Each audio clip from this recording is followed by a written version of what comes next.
Vamos ahora con un tipo de problemas de los que solo vamos a hacer un par de ellos, ya que aparecen bastante poco y son bastante sencillos, que son los de índice de validez y fiabilidad del ítem. ¿Vale? Hasta ahora hemos visto la validez y la fiabilidad de un test, y aquí lo que vamos a ver es ya de cada ítem. ¿Vale? Vamos con el primer ejemplo, que dice: en la tabla adjunta se presentan las puntuaciones obtenidas por un grupo de alumnos en un test de aptitud numérica, así como la puntuación alcanzada en el examen de matemáticas al final del curso. Y nos dan la siguiente tabla. Esta tabla ha aparecido en varios problemas ya, pero bueno, he cogido solo la parte que nos interesa. Nos dice, si la correlación del ítem 3 con el criterio fuera 0,20, el índice de validez sería, nos habla del ítem 3.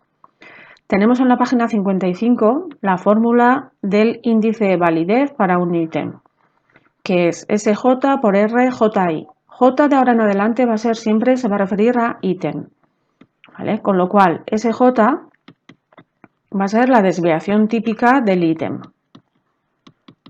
¿vale? Del que estemos hablando en cada caso.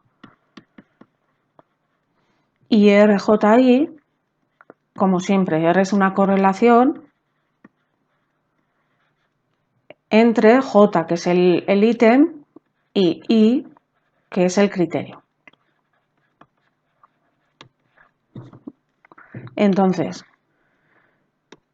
bueno, nos están dando directamente la correlación. Nos están dando RJI, ya lo tenemos, es 0,20. Esto nos lo tienen que dar en principio. Y si no, nos faltaría el criterio aquí y tendríamos que calcular como con la R de Pearson. Tendríamos aquí una I con una serie de números y tendríamos que calcular el coeficiente de correlación entre el ítem 3 y el criterio I. En este caso ya nos lo dan, 0,20. Entonces nos falta la desviación típica del ítem 3. Si no os acordáis, podéis calcular directamente poniendo todos estos números en la calculadora o haciéndolo a mano, calculáis primero la media y después la varianza, etc. Pero conviene acordarse de que la varianza de los dicotómicos, la varianza es P por Q. Es decir, la desviación típica es la raíz cuadrada de P por Q. ¿Vale? Y así ahorramos un montón de tiempo. P es proporción de aciertos. Y aquí han sido 1, 2, 3 de 6. 3 estos. 0,5. Es decir, esto va a ser la raíz de 0,5 y Q, proporción de fallos, o 1 menos P, que también es 0,5. Y calculándolo nos da 0,5. ¿Vale? Lo hacéis con la calculadora y os da 0,5. Pues el índice de validez será 0,5 por 0,2. Es decir, 0,10. Y ya lo tendríamos. Ese sería el índice de validez. Es decir, la respuesta correcta es la C. Con esto ya está. No tiene mayor dificultad. ¿Vale? Si nos acordamos de esto, perfecto. Vamos muy rápido. Y si no, metemos todo en la calculadora y también nos sale. Siguiente problema. El 2 dice, en la tabla adjunta se presentan las puntuaciones de 4 sujetos en un test de 4 ítems. Y nos dan la tabla. El índice de fiabilidad del ítem 2 es, ahora nos piden la fiabilidad. Tenemos en la página 54 también la fórmula del índice de fiabilidad, que es, una vez más, SJ, desviación típica del ítem, por IDJ, que es el índice de discriminación de ese ítem. ¿Vale? El índice de discriminación. Este ejercicio lo hemos hecho, esto de calcular el índice de discriminación lo hemos hecho en el ejercicio 3 de la parte anterior, donde había que calcular la discriminación. Nos ha dado 0,57. Normalmente estos problemas van así. Primero se calcula la discriminación, tendríamos que hacer la biserial al puntual, calcular la X, calcular la X menos el ítem, etcétera, y la correlación entre estos dos, y tendríamos la biserial puntual, el índice de discriminación. Y normalmente después nos enlazan con la siguiente pregunta, que es, por ejemplo, pues la fiabilidad. Entonces eso ya lo tenemos. Nos faltaría otra vez la desviación típica, que vuelve a ser P por raíz de P por Q, P, aciertos 2 de 4, una vez más 0,5. Esto es casualidad. Entonces Q1 menos P también 0,5. Pues 0,5 por 0,5, 0,5 al cuadrado y la raíz nos da 0,5. Nuestro índice de fiabilidad será 0,5 por 0,57 y nos da aproximadamente 0,29. ¿Vale? Y ahí ya lo tendríamos. No tienen mayor dificultad. Normalmente van enlazados a otras preguntas y no tienen ningún problema. Así que esto es, pues bueno, si nos sale alguno especial, pues me lo consultáis o lo vamos viendo, pero en principio no tienen mayor dificultad. Continuamos. Y vamos ya con la parte de análisis de los distractores. Los distractores son las opciones incorrectas en cada ítem. Es decir, pues, por ejemplo, si son ítems de 3 alternativas A, B, C, pues A será la correcta, B y C tienen que distraer. Tienen que distraer a los sujetos menos aptos en ese rasgo. Y tienen que cumplir una serie de requisitos para que sean buenos distractores. Primero tienen que ser elegidos por un número mínimo de sujetos. No vale que nadie los elija, porque quedaría como muy sencillo. ¿Vale? Tiene que ser un mínimo. He puesto aquí 10%, aunque la verdad es que no encontré... Esto lo he visto en algún examen, en algún ejercicio por ahí resuelto, hablaban del 10%, pero yo en el libro no lo he visto. De todos modos, bueno, lo he puesto aquí pues, para que tengáis una referencia. Tienen que ser elegidos por un mínimo de sujetos. Después tienen que ser equiprobables, es decir, si las opciones incorrectas son la B y la C, más o menos la misma proporción de gente tiene que elegir tanto la B como la C. No vale que todos los malos elijan una opción y la otra quede sin elegir. ¿Vale? Tienen que tener la misma probabilidad de ser elegidos. Y tercer requisito, no los eligen los sujetos con mayor nivel y sí los de menor nivel de aptitud en ese rasgo. ¿Vale? Tienen que despistar a los que no saben. ¿Vale? No, a los que saben no pueden despistarles. Con lo cual, el índice de discriminación va a ser negativo. Y cuanto más negativo, mejor. ¿Vale? Vamos con algún ejemplo. Problema 1. Dice, en la siguiente tabla se presenta el número de sujetos que ha seleccionado cada una de las alternativas de un ítem. Solo la opción C es la correcta. La muestra se ha separado entre el 27% superior y el 27% inferior. Estaba formada por 400 sujetos y nos da toda esta tabla. Nos dice, si calculamos el poder discriminativo de las alternativas incorrectas mediante el índice basado en las proporciones de acierto D, por orden de mejor a peor alternativa, encontramos, bueno, la fórmula de D es la misma que en el índice de discriminación, proporción de superiores menos proporción de inferiores. Entonces, lo que vamos a hacer primero va a ser, de estos 400, calcular el 27%. ¿Vale? 27% de 400 es 0,27 por 400. Nos da 108. ¿Vale? Aquí va a haber 108 y 108. Pues vamos a ir calculando de cada opción incorrecta su índice de discriminación. Primero, el índice de discriminación del A. Superiores, 15 entre 108 menos 26 entre 108. Nos da menos 0,10. El B, que también es incorrecta. 30 entre 108 menos 32 entre 108 nos da menos 0,01. Y por último, el distractor D, 5 entre 108 menos 40 entre 108. Nos da menos 0,32. Bueno, vamos a colocarlos como en una recta de números reales. Si aquí, por ejemplo, está el 0, tendríamos menos 0,01, que es el B, más hacia aquí menos 0,10 y más por aquí todavía menos 0,32. Es decir, el más pequeño matemáticamente, que es el más negativo, sería este, el D, después viene A y después viene el B.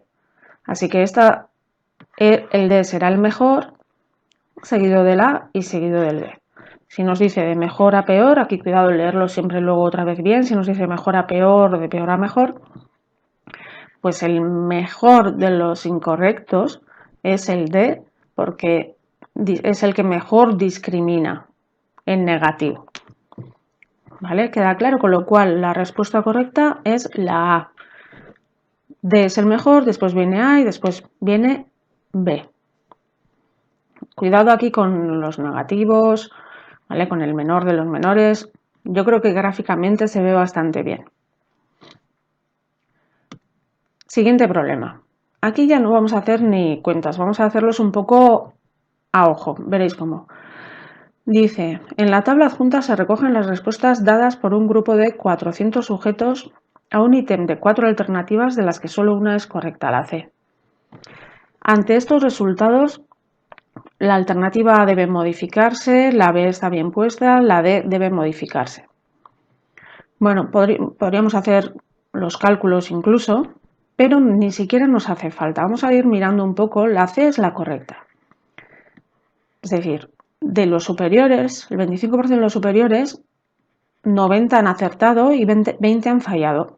Bueno, pues esto está bien, pero no nos interesan las correctas, nos interesan las incorrectas.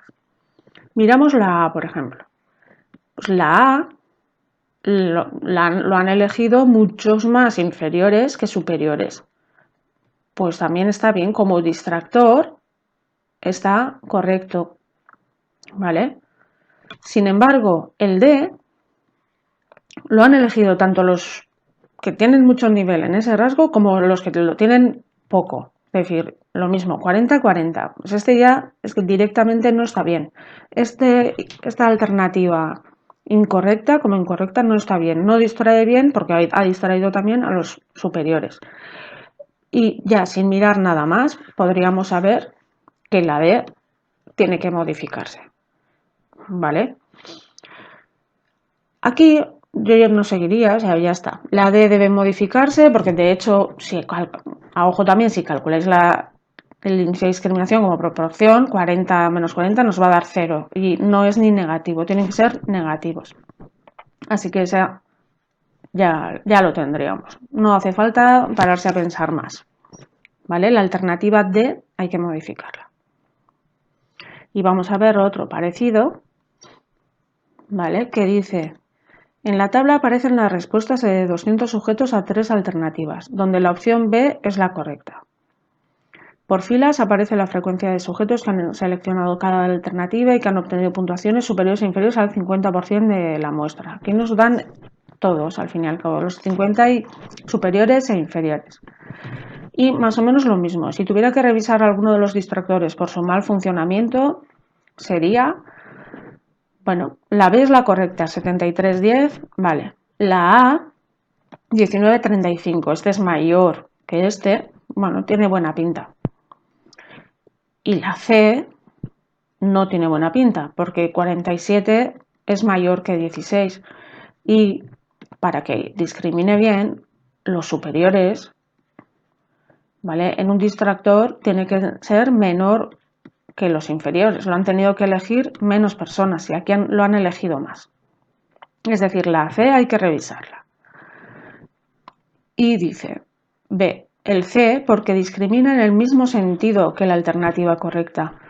Es decir, nos daría positivo. Aquí si hacéis la proporción superior menos inferior, va a dar positivo porque este es mayor. Igual que la correcta, que es lo que tiene que hacer. ¿Vale? Entonces, esa alternativa, la C, hay que mirarlo porque no está bien. ¿Vale? El A, 19-35, sí tiene buena pinta. O sea, no hay por qué... No discrimina en sentido contrario. Así que este sí que estaría bien. ¿Vale? Bueno, y vamos ya con el ejercicio número 4, en el que vamos a demostrar si dos opciones incorrectas son equiprobables o no. Dice así: en la tabla que se muestra a continuación, se muestran las respuestas que dieron una muestra de sujetos a un ítem de un test de aptitudes. La respuesta correcta es la A. A un 95% de nivel de confianza podemos decir que las alternativas incorrectas son equiprobables y nos dan las distintas opciones. Tenemos esta vez aquí esta tabla, ¿vale?, en la que nos dan A, B, C, A es la correcta y B y C son las que tenemos que demostrar si son equiprobables o no. Y nos dan ya los totales. Puede ser en algún ejercicio que veáis que nos dan la tabla como en el ejercicio anterior. Es decir, nos pueden dar la tabla tal que así y tendríamos que calcular aquí las sumas de 19 más 35 y de 47 más 16, siempre que sean 50% y 50%, es decir, necesitamos los totales. ¿Vale? En este ejercicio ya nos lo daban como totales, 52, 36. Bien, pues para este tipo de contrastes nos vamos a la página 56 y tenemos el estadístico de contraste chi cuadrado, que es el sumatorio de Ft, que son las frecuencias teóricas, menos Fo, que son las observadas al cuadrado, entre Ft. Bien, Fo son las observadas. Bueno, pues las observadas son las que salen de la tabla. Estas dos serán Fo. Pero Ft, la teórica, no nos pone en ningún sitio, bueno, en la del formulario al menos no nos pone cómo calcular. Bueno, pues la frecuencia teórica hay que calcularla haciendo la media de las opciones incorrectas que queramos demostrar si son equiprobables o no. Es decir, tendríamos que hacer, en este caso, 52 más 36 partido de 2. ¿Vale? Si tuviéramos B, A, B, C, D y tres opciones incorrectas para ver si son equiprobables, sumaríamos todas y dividiríamos entre 3. ¿Vale? Y así es como se calcula la F teórica. Y esto nos da 44. Por lo tanto, nuestra chi cuadrado es lo siguiente. La chi cuadrado, que es nuestro estadístico de contraste, es un sumatorio, es decir, hay que ir sumando la frecuencia teórica, que nos ha dado 44, menos la observada para el B primero, menos 52. Lo elevamos al cuadrado y dividimos entre la teórica. Y como es un sumatorio, seguimos sumando. Más la teórica, que es 44, menos la observada, 36. Elevamos al cuadrado entre 44. Y si tuviéramos más opciones incorrectas, seguiríamos haciendo lo mismo. Y nos sale 2,91. Este es nuestro estadístico de contraste y, como siempre, lo reservamos, porque ahora tenemos que calcular el estadístico teórico, que siempre nos lo dan las tablas. Nos pone también en el formulario que la chi cuadrado tiene K-1 grados de libertad y K son las alternativas que estamos estudiando en este caso. Es decir, en este caso K sería 2, solo las incorrectas, solo los distractores que estamos mirando. ¿Vale? Entonces, si K es 2, pues K-1, 1. Y nos decían nivel de confianza del 95%. Bueno, este es el segundo contraste unilateral que nos vamos a encontrar en esta asignatura, el segundo y el último, y los dos están en este tema, como ya os dije el otro día.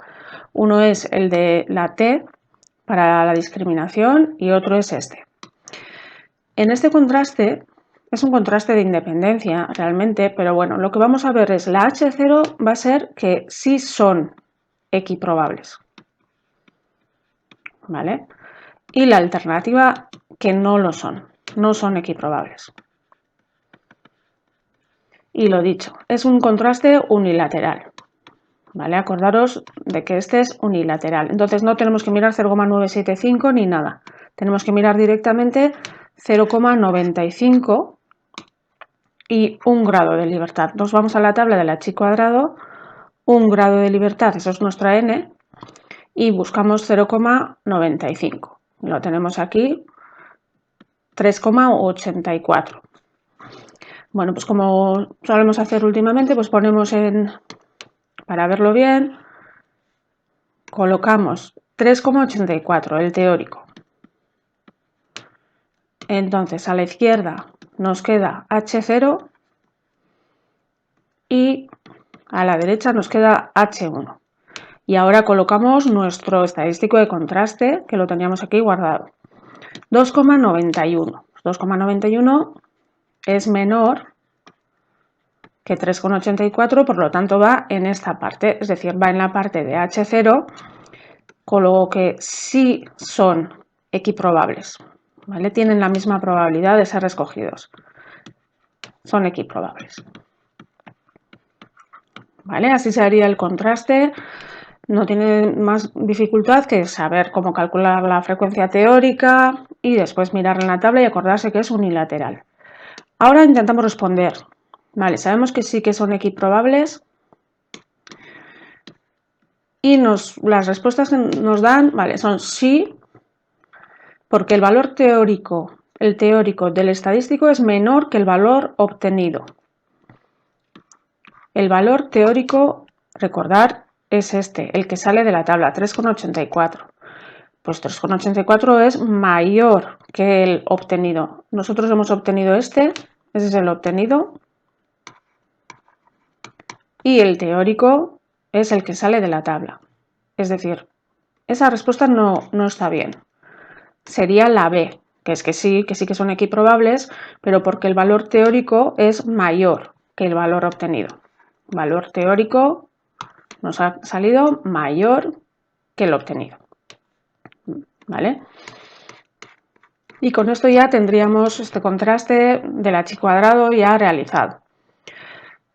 Os recuerdo que si os aparece una tabla como esta, por ejemplo, tendríais que calcular las sumas de las incorrectas para después ya calcular la F teórica haciendo la media de esas dos sumas. Lo que nos salga aquí más lo que nos sale ahí, partido de 2. Es la única dificultad que puede tener. ¿Vale? Bueno, y continuamos con el ejercicio 5, que es un poco peculiar, por la forma en la que nos dan la tabla sobre todo. Entonces, vamos a entenderlo bien. Dice, a continuación se presentan las respuestas dadas por 5 sujetos a un test de 3 ítems de 3 opciones de respuesta, A, B y C. Entre paréntesis se muestra la opción correcta de cada ítem. La discriminación del distractor C en el ítem 2, obtenida por la correlación biserial puntual, es... y nos dan esta tabla. Esta tabla en la que no nos dan los aciertos tal cual, sino nos van poniendo cada sujeto lo que ha respondido a cada ítem. ¿Vale? Por ejemplo, en el ítem 1 la opción correcta era la A, pues han acertado los que hayan puesto A. Estos 3 han acertado. En el 2, que es el que más nos interesa, era B la respuesta correcta, han acertado estos 2. Pero nos interesa también el distractor C de este ítem, que serían estos 2. ¿Vale? Bueno, vamos a ir primero rellenando la tabla, ¿vale? Para lo que he dejado estos huecos. Entonces, vamos a ir poniendo primero aciertos 1, fallos 0. En el primer ítem, las A's son unos. 1, 1, está fallado, fallado, acierto. En el 2, la opción correcta es la B. Entonces, el primero, este ha fallado, acierto, fallo, acierto.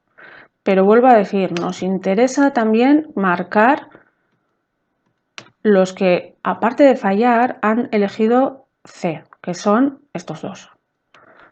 ¿Vale? Y continuamos. El tercer ítem, la opción correcta era la C, han acertado 1, este no y este sí.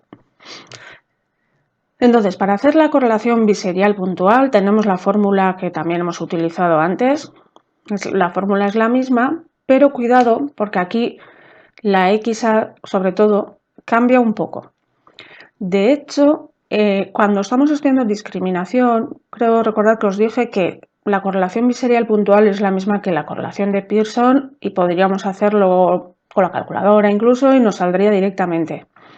Pero en los distractores no. Importante, en los distractores La biserial puntual no coincide con la de Pearson, así que aquí sí que tenemos que aplicar esta fórmula.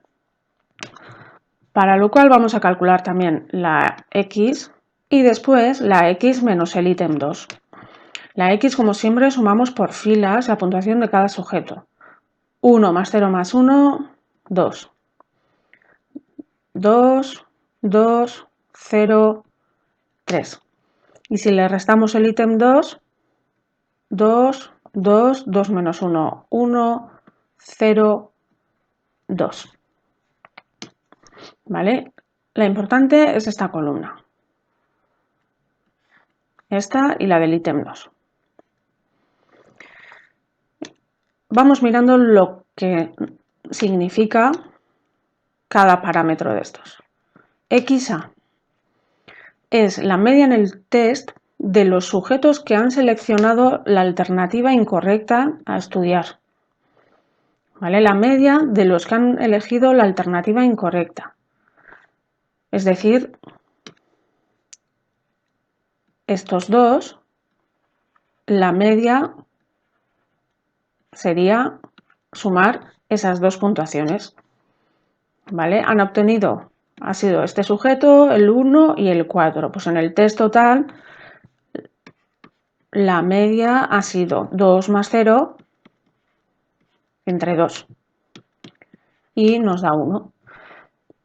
Después ya, bueno, todo lo demás es parecido a la biserial puntual que hemos hecho en otras ocasiones. Lo que más cambia es esto, que tenemos que tener en cuenta quiénes han respondido, pero ese distractor. Porque ahora ya la media del test y la desviación del test ya los hacemos con esta columna. ¿Vale? Lo podemos hacer con la calculadora, insertando los datos, como siempre os digo, o a mano, pero con esa columna ya, restándole el ítem. Y haciéndolo directamente me sale la media 1,4 y la desviación 0,8. ¿Vale? Por otra parte, también necesitamos P y Q. Vamos a mirar por si acaso qué nos dicen. P es la proporción de sujetos que acierta el ítem. Estamos con el ítem 2. ¿Vale? Los que lo han acertado ahora ya nos da igual que hayan dicho C. Claro, los que han acertado no han dicho C, claro, han dicho B. Son 2. 2 de 5. Pues P es 2 quintos, que es 0,4. Y Q será 3 quintos o 1 menos 0,4, 0,6. Y ahora ya podemos calcular la biserial, la correlación biserial puntual. 1 menos la media entre la desviación por la raíz cuadrada de 0,4 entre 0,6. Y calculando todo esto nos da menos 0,41. El negativo está bien porque como es un distractor nos tiene que dar negativo y bueno, nos da un número bastante decente. Y menos 0,41 lo tenemos aquí exactamente. O sea que la respuesta correcta sería la B. ¿Vale? Entonces, claro, esta tabla si te la dan así y no la sabes poner en unos y ceros y esta XA te despista un poco, pues hay que tener cuidado. ¿Vale? Bueno, y hasta aquí con este problema ya acabamos la tanda de distractores, el análisis de distractores. Ahora ya seguimos con el siguiente bloque que sería el último de este tema.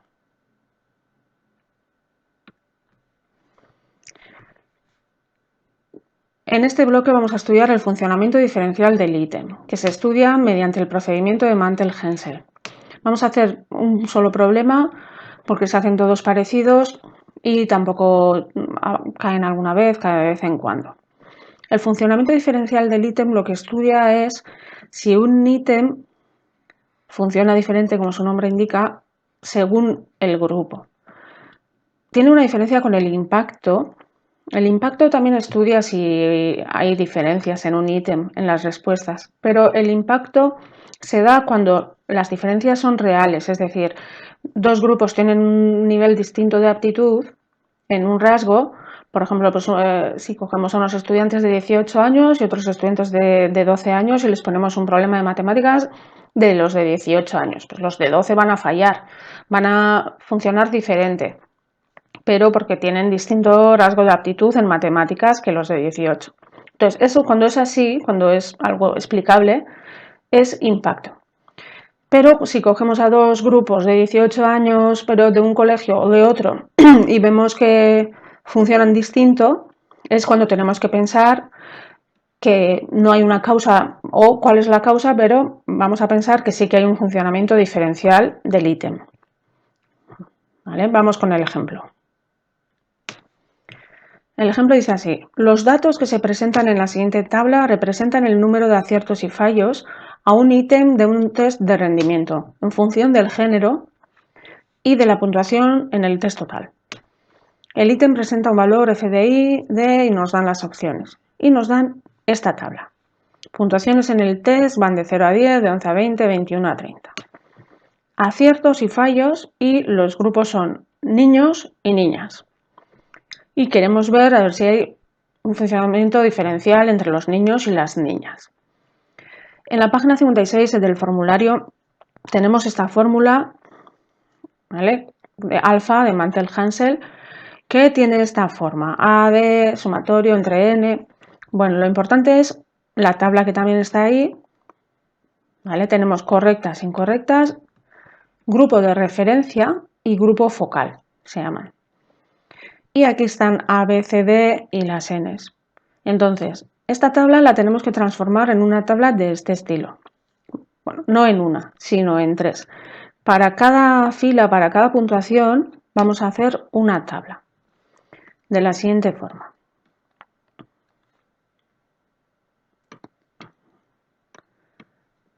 A ver, la primera tabla, de 0 a 10. Estamos con la primera fila. Y vamos a ir poniendo acierto, aquí están aciertos y fallos. Grupo de referencia, vamos a tomar a los niños, por ejemplo, y grupo de focal, las niñas. Y vamos a rellenar con estos datos. De 0 a 10, aciertos de los niños 65.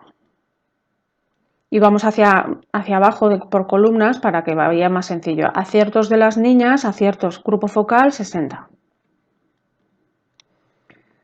Fallos de los niños 90, las niñas 85. Y aquí tenemos que poner la n total, que es la suma de todos de estos cuatro números. La suma total, que nos da 300 aquí. ¿Vale? Lo mismo con la siguiente tabla. Ahora con la segunda fila. Aciertos de los niños 100, las niñas 75 hacia abajo. Fallos 75, 84. ¿Veis cómo va el mecanismo? Y sumamos todos los cuatro y nos da 334. Y con la última fila, lo mismo con esta fila: aciertos de los niños 150, aciertos de las niñas 100, fallos 64 y 52. Y la suma total nos da 366.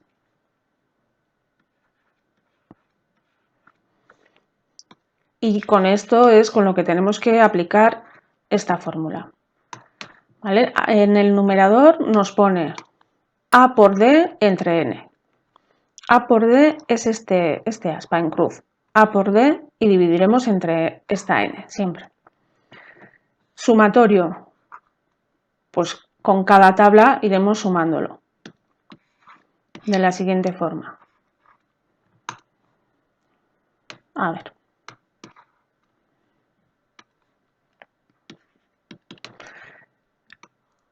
Este aspa, 65 por 85 entre 300. 65 por 85 entre 300.